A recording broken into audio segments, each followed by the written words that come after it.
Assalamualaikum dan salam sejahtera. Okay, hari ini kita akan sambung semula bab 1.5 iaitu tajuk kita satu struktur organisasi dalam sebuah perniagaan.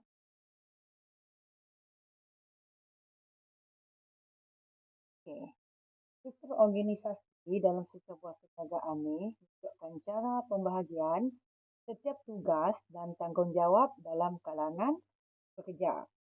Okey, terdapat 5 jenis struktur organisasi bagi memenuhi keperluan pelanggan. Okey, di sini cikgu akan ceritakan satu persatu jenis struktur organisasi. Yang pertama adalah struktur organisasi berdasarkan fungsi, di mana struktur organisasi ini sangat popular di kalangan atau di satu-satu jenis organisasi ya. Okey, tengok ni yang pertama ni. Okay. Pengurus besar dia adalah yang teratas sekali. Kemudian bawah dia adalah pengurus pemasaran, kewangan, pengeluaran, jualan dan R&D.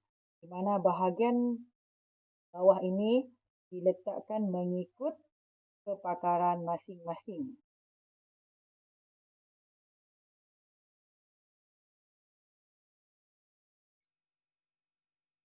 Struktur organisasi yang kedua pula adalah struktur organisasi berdasarkan produk.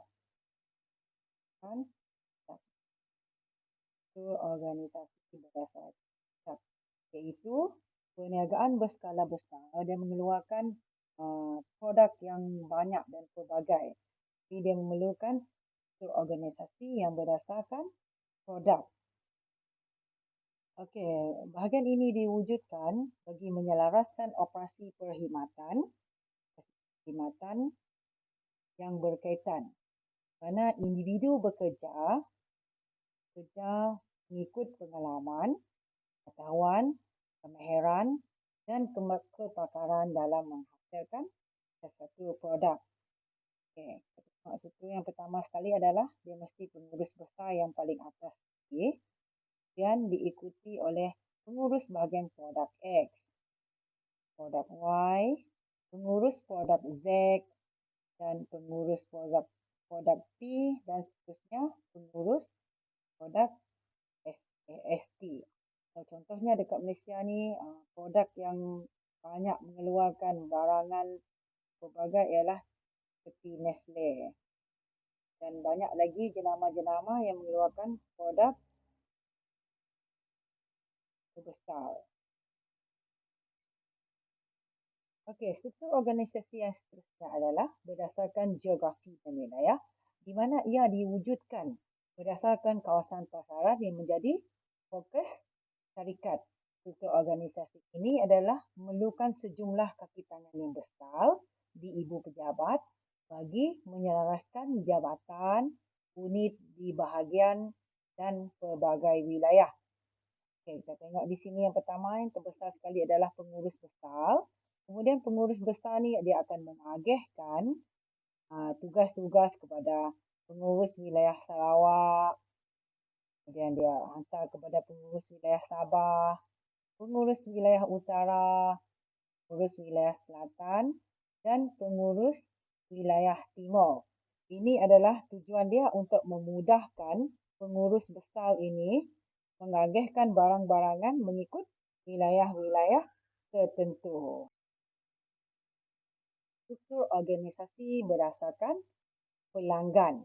Okey, struktur organisasi yang berdasarkan pelanggan ini diwujudkan berdasarkan kepada keperluan dan kehendak pelanggan syarikat tersebut, di mana sesebuah syarikat ini ia mensasarkan pelanggan-pelanggan yang tertentu.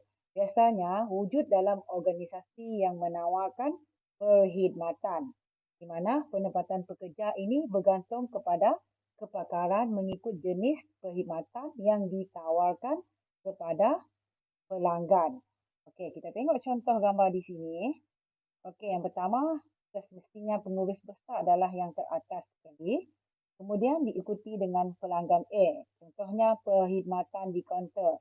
Ini selalunya berlaku di bank. Okey, pelanggan A, perkhidmatan di kaunter. Kemudian pelanggan B, perkhidmatan mesin ATM. Seterusnya, pelanggan C, perkhidmatan nasihat atau pelaburan. Dan yang terakhir sekali adalah perkhidmatan lain-lain. Sesuatu organisasi. Okey, organisasi ini tadi cikgu dah kata sesuai kepada bank.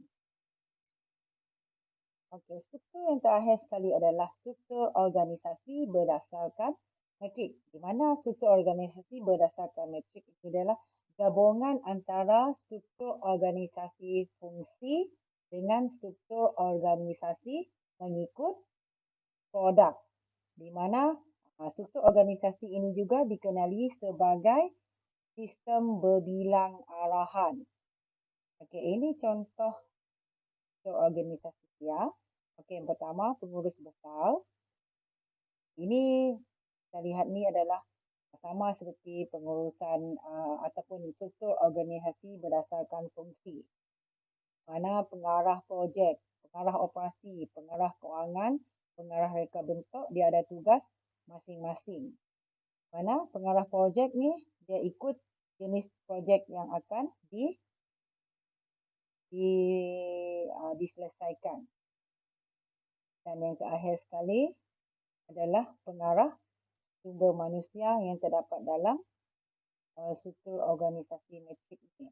Okey, struktur organisasi metrik ni lebih kepada syarikat atau organisasi yang besar-besaran sebab dia memerlukan banyak organisasi dalam syarikat dia. Sebab itu dia memerlukan struktur organisasi yang berdasarkan metrik. Okey, part yang terakhir sekali adalah soalan pengukuhan. Okey, soalan pengukuhan yang cikgu bagi ini adalah berdasarkan soalan percubaan SPM tahun 2020. Okey, kita tengok soalan dia. Okey, rajah berikut menunjukkan satu bentuk struktur organisasi dalam sesebuah syarikat perniagaan. Pertama, pengurus kedai sukan unggul. Kemudian diikuti oleh pengurus bahagian pakaian sukan, pengurus bahagian kasut sukan, dan pengurus bahagian permainan dan sukan. Apakah struktur organisasi tersebut? Okay, kalau kita tengok di sini, organisasi ini dia tengok pakaian sukan, kasut sukan, permainan dan sukan. Ini adalah lebih kepada produk. Jawapan yang paling sesuai adalah struktur organisasi berdasarkan produk. Jawapan yang tepat sekali adalah D. Sekian, terima kasih. Memberi manfaat kepada kita.